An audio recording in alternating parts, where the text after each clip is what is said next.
Hello, my friend. Welcome back to the Ascended Spiritual Warrior.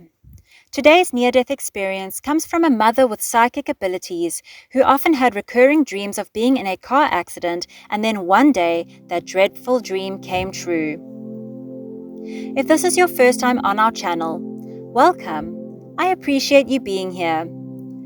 These videos are meant to build faith in a world that seems to be faithless and to prove that there is life on the other side. If you enjoy these videos, then please click the like, subscribe, and bell icon so you'll get notified of any new out-of-body experience and near-death experience stories we upload. For our return viewers, you know what to do. Grab a beverage, sit back, relax, and enjoy today's story.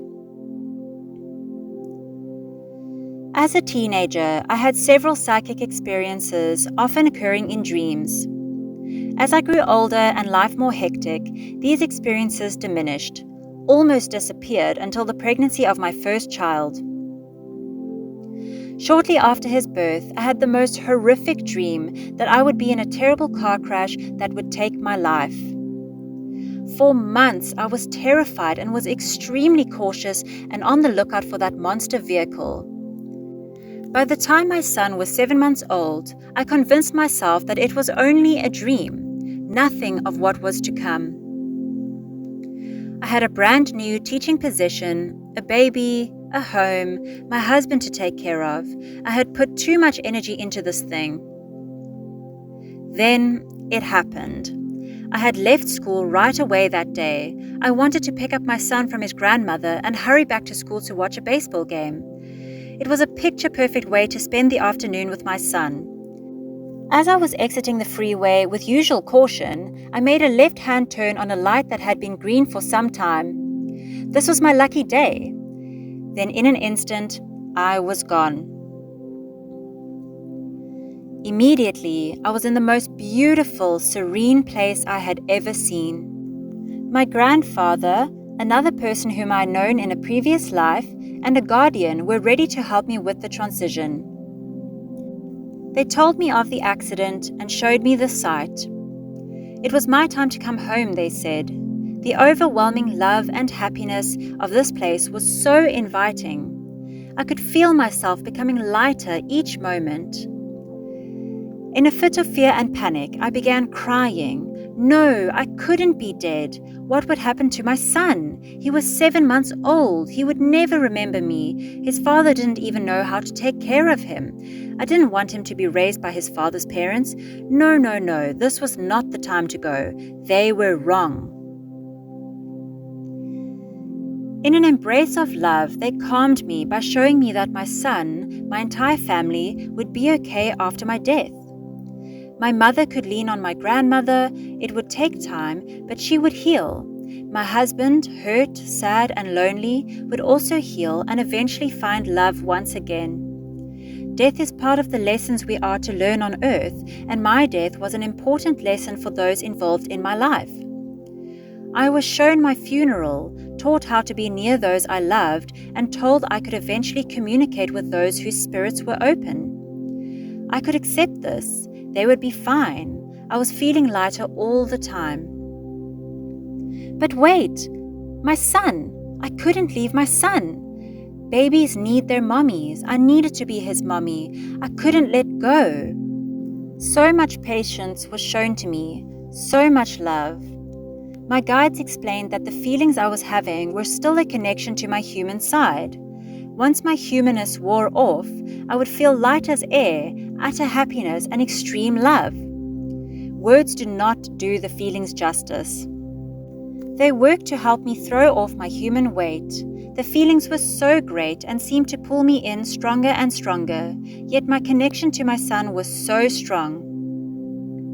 We wandered in this beautiful place for what seemed an eternity. We discussed my life, we discussed religion, and we discussed secrets of the soul that as humans we must forget, lest we'd never be able to thrive on earth. All the while, I was in awe. Some things were just as I always dreamed an afterlife would be. Some I was just plain wrong, and I remember thinking, wow. Where were my other loved ones? When could I see my other grandparents who had passed? In time, they were on a different plane. When my transition was complete, I could choose to go to other levels when I was ready. Every now and then, thoughts of my son would make me heavy once again. I couldn't bear the thought of him growing up without a mother. I was told others would be a mother for me, first grandparents, and then they showed me Jake's life. He was the most beautiful boy, so happy, but with a touch of sadness that seemed to pierce his soul. This was his lesson to tackle. He knew coming into this life the main lessons he was to learn. It was meant to be. I saw a new mom for Jake when he was about 7 or 8. A beautiful woman, kind-hearted, who definitely cared for Jake and treated him well. But she was to have her own child with my widowed husband, and the love she showed for her own child was different and unequal to the love she showed for my child, her stepchild. This isn't what I dreamed for Jake. This couldn't be. I was happy for my husband. He was okay. He was happy. My son was a different story. Other lessons were learned in the constant patient job of transitioning me to the other side. I had to let go. At times I became hysterical, and then moments later I was calm and serene. I saw a girl child who had been meant in Jake's place, but before conception, plans changed and there was a need for Jake's spirit to take her place. There was much upheaval that Jake could help mend, and he did. At a time when I felt the closest to accepting my death, I experienced a resurge of sorrow and pain, longing for my son, for my life. I couldn't let go of my human life. My guides tried their hardest. They never gave up. They never became discouraged. It is unbelievable the amount of patience and love they exuded. Finally, my hysteria was calmed by a higher spirit who seemed to envelop me in love. My guides were instructed to allow me to return. Despite their pleas to allow them more time, they were told that my spirit would not rest. It was best to let me return, to settle my spirit, learn further lessons. My pleading won my return for the time being. I understood before my descent that my friends and family had lessons that were being postponed, but they would have to learn the lessons at some point that my death taught. Arrangements were made for when, where, and how my spirit would return. What lessons were I to have enriched or acquire new? Some lessons learned in my arrival on the other side would have to be forgotten, and it was not good for my soul to know when I was dying again, or else as a human I would focus only on that, especially as the time neared. The last things I remember were being taken back to the accident site, and just before my descent, I was told when my children were older, it would be time to come home for good. I accepted it immediately, but then, wait. What qualifies as older? Does it mean only a few years older?